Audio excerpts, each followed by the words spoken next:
Thank you, everybody, for coming to the Aaron Torres Podcast YouTube page. I do have one quick favor before we get to the video that you came here for, and that is very simply this. You see that little red subscribe button below this video? Go ahead, smash that subscribe button.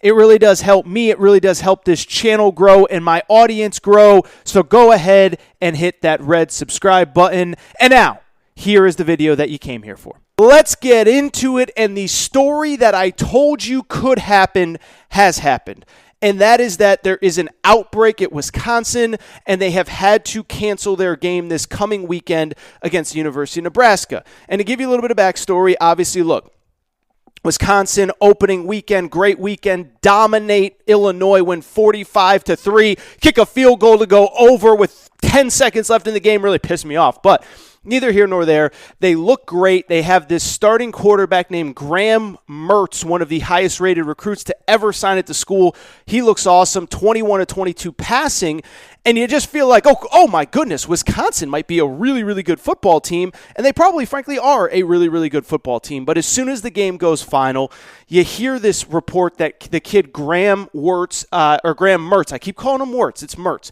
Graham Mertz tests positive for COVID, and if he gets a second positive, and that was where we were at on Tuesday when I recorded the show, he was going to have to sit out for a while because of the Big Ten's absolutely absurd and insane protocols, which we talked about and we'll recap in a minute. And so we get the news on Wednesday that it is in fact official. Graham Mertz has tested positive. Overall, there are 12 people in the Wisconsin program who test positive. I believe, if I saw correctly, 6 coaches and 6 players, and they decide to not play this coming weekend against Nebraska. Now, I should say, in defense of the Big Ten, which is something I very rarely do, Wisconsin actually weirdly did not meet the threshold where they had to cancel the game. And it was funny because I do talk to Zach Smith about this a little bit later in the show.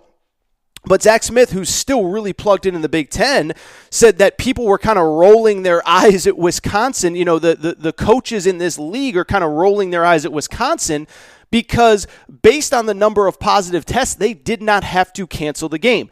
The school said it's about player safety. The school said it's about taking every precaution necessary. I'll just say it. It sounds to me like I think there's some people in the Big Ten that are basically sitting here saying, did they just not want to play because their quarterback isn't going to play and they would be down to their fourth-string quarterback? Did they not want to play because Paul Chryst, their head coach, tested positive? Would they rather just not play at all than have to go to battle with their fourth-string quarterback and without their head coach? No matter the case, Wisconsin technically did not have to cancel this game, but they decide to. They call it player safety. To Nebraska's credit, they didn't raise a big stink. My understanding is the Nebraska AD, Bill Moose, said, you guys do what you got to do. Good luck the rest of the way. But it does highlight 2 things. It highlights the idiotic Big Ten testing policy, and it highlights the idiotic Big Ten way in which they return to college football. And so when we talk about the Big Ten, we talk about this testing policy. It is absurd. And before we go further, I want to do what I always do because we're always getting new listeners. That's part of the deal. I want to make sure that I'm clear on this. This virus is serious, right? We want everybody to be safe. We want everybody to recover safely from this. This is not about the virus isn't a big deal. It is a big deal, but the Big Ten, from the beginning, has tried to show the world how much more seriously they are taking this virus than everybody else.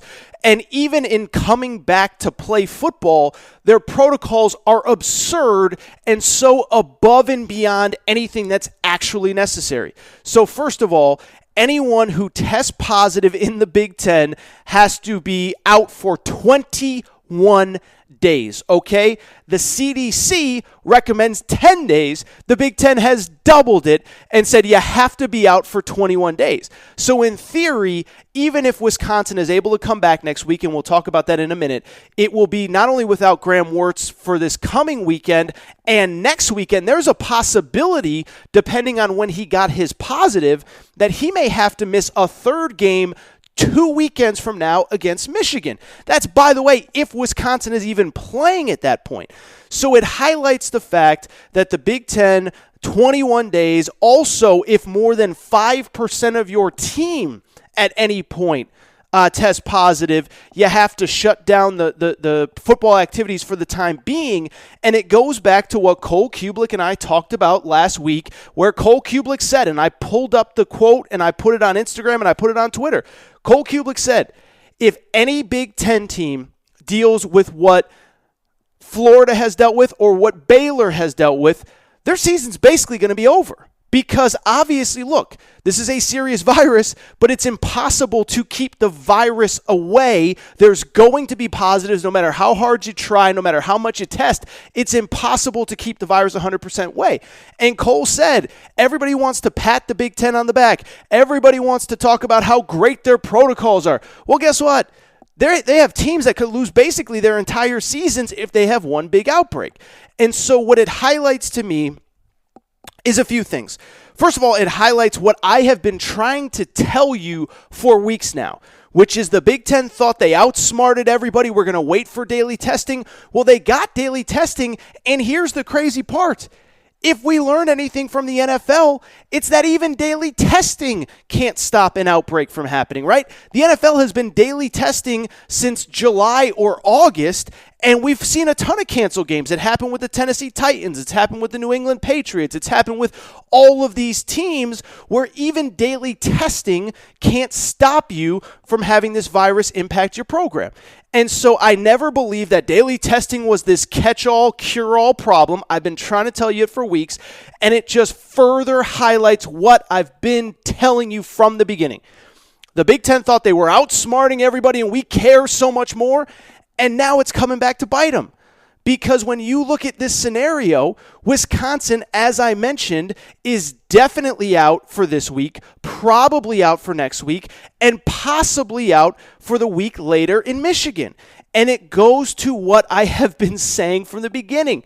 They waited too long to come back, and they left themselves no wiggle room, believing that daily testing was going to be a cure-all problem for catching the virus. And that's obviously not the case.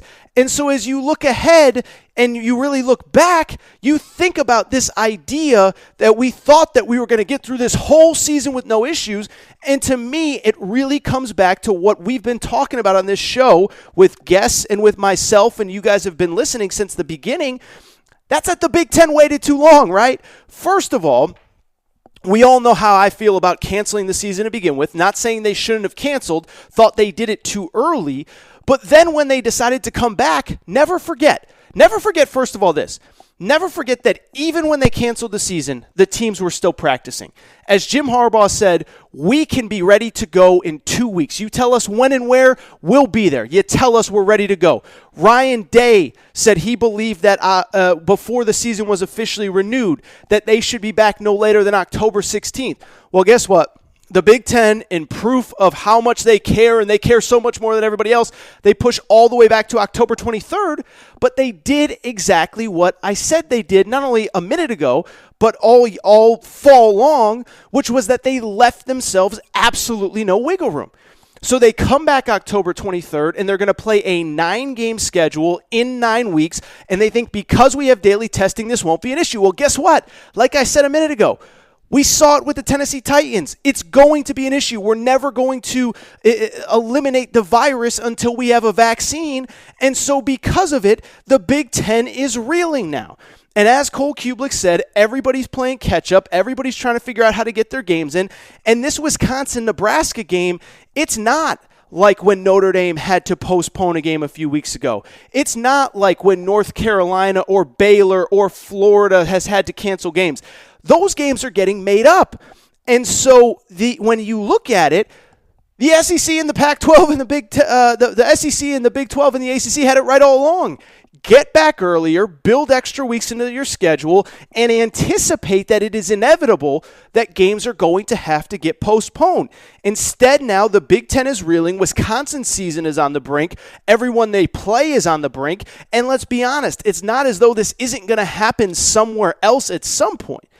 And so to me, when I look at the Big Ten's decision, one, it was idiotic, and two, you know what makes the whole situation even worse? Is that they actually originally had a perfect setup for the season. If you go back to the start of the season before they announced that they were going to cancel. Remember what their schedule was? So, a Nebraska fan brought this up to me. I don't know if he listens to this show or he just follows me on Twitter, but shout out to you, bro, because he brought up this point, and I thought it was such a great point. That point was very simply this. If you go back to what the Big Ten schedule was originally before they canceled the season, it was perfect. They started, I believe, the first full weekend of September after Labor Day. They had 2 bye weeks built into a 10-game schedule, and they still had time at the end of the season in case more games needed to be made up late. So you're talking about a situation where the Big Ten had it perfect, and then they screwed it up by canceling the season. Then they restart the season. They think testing every day is going to solve everybody's problems, and instead it's the opposite. All it's done in a lot of ways is created more. Let me explain that, because it was funny. I was talking to it was funny because I was texting with a Big Ten basketball coach of all people, and even before the Wisconsin news became official, we were just talking about the frustrations of the policies that the Big Ten has put in place and how daily testing in a lot of ways has actually created more stress. He was telling me, like, you got to remember, dude, it's not just the players who get tested every day. It's the assistant coaches, it's the trainers, it's the student managers. And he said, every day I just feel like I'm putting out a fire, and we haven't even started the season. And he to be fair, this coach, part of the Big Ten, said everybody's dealing with it. It's part of the deal. We understand this. This is better than the alternative of not playing at all. But he's like, dude, I feel like every day I'm putting out a fire. Because it's not just if my starting point guard tests positive. It's what happens if the student manager tests positive. How close was he to the starting point guard? Who does he room with? Who is his locker next to in the locker room? Who was sitting next to him on the bus? I mean, these are all things that schools are dealing with. And so this coach was like, dude, I never get a break. Every day I'm coming in worried about the worst. And most days something happens and somebody has to be pulled. And he brought up another interesting point that I think is even more fascinating, not only for Big Ten football, but also Big Ten basketball, and I think it applies to both, and that's this about daily testing. What he said is this.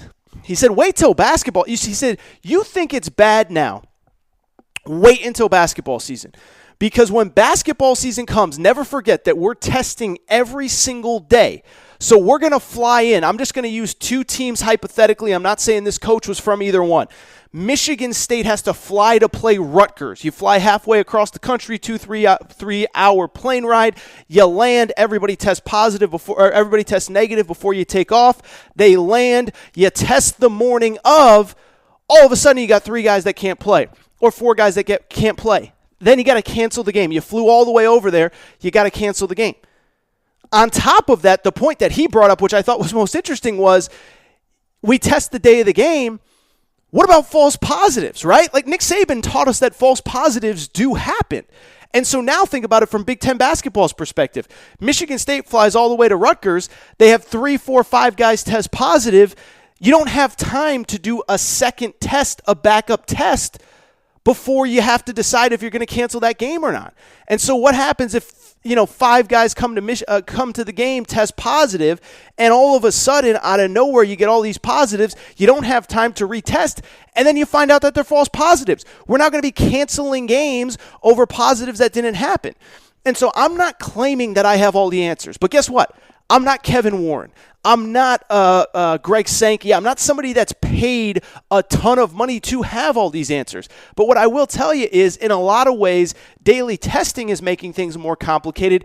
And certainly, the protocols that are in place in terms of 21 days isolation, 21 days of non-activity, 5% of the team test positive, you have to sit out. And so I just think that it is going to cause complete chaos for these Big Ten teams, because I just don't know how you can expect teams to not catch this virus at certain points. And so we've been talking about it for weeks. I've been telling you about it for weeks. I told you about it on Tuesday when Graham Mertz had the first positive test. And now you're looking ahead. I just don't see how it's not an issue. Because think about even just in the SEC. Here are the schools that we know had some outbreaks in some form or fashion of COVID. LSU had one. Auburn had one. Tennessee had one. Missouri had one. Florida is just coming out of one. On and on and on and on and on. Think about all those teams. That's half the league that I just mentioned. By the way, Lane Kiffin said Ole Miss had a bunch to start the season. So it's impossible to think that this Wisconsin thing is going to be an isolated incident. And I just think you're going to have some Big Ten teams that play 9 games. You're going to have some Big Ten teams that play 6, 7, 5, 9, 8, whatever. And it's just going to be a complete cluster. And so what I would say kind of in conclusion before we move on to Trevor Lawrence, I just feel bad for everybody in the Big Ten. I understand the presidents wanted to keep everybody safe. I understand they wanted to avoid lawsuits, if we're being perfectly honest. But you can't overdo it, right? There's something called a helicopter parent in real life that is too in their kid's business. And I think the conference, in their attempt to keep everybody safe, was too in everybody's business, and it's just causing more chaos. They should have come back earlier. They should have built in more bye weeks, especially because, as I said, the teams were practicing. It's not as though they couldn't have come back a week or two earlier. But in the end, I just feel so bad for everybody that fought so hard for this season, whether it is not just the players, but the coaches, the parents, some administrators who wanted it, because the Big Ten just screwed the pooch on this one and just they just didn't get it right. They just didn't get it right. It's too much, and it's going to cost a lot of teams a lot of hard work. And I'm just telling you right now, this Wisconsin thing is not an isolated incident, and this is not going to be the only game that gets canceled. Frankly, it might not even be the only Wisconsin game that gets canceled. We'll see if they even take the field next week against Purdue. All right, I do